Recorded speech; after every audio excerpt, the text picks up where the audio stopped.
प्रांत ऑफिस समोर गेले 3 दिवस झाले श्रमजीवी संघटनेचे सर्व पदाधिकारी आणि मेंबर यांनी ठिय्या आंदोलन केलेले आहे।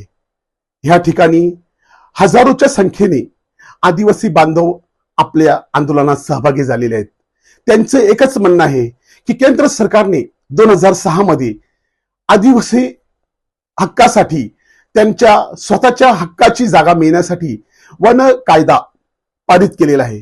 परंतु ह्या ठिकाणी आम्ही गेले कित्येक दिवस झाले अर्ज केलेले आहेत, दावे दाखल केलेले आहेत, परंतु त्यावरती काहीच निर्णय होत नाही। त्यासाठी ह्या लोकांनी गेले 3 दिवस झाले दिवस रात्र ह्या ठिकाणी आंदोलनात भाग घेतलेला आहे। ह्या सर्व आंदोलनाबद्दल त्यांचे पदाधिकारी श्रम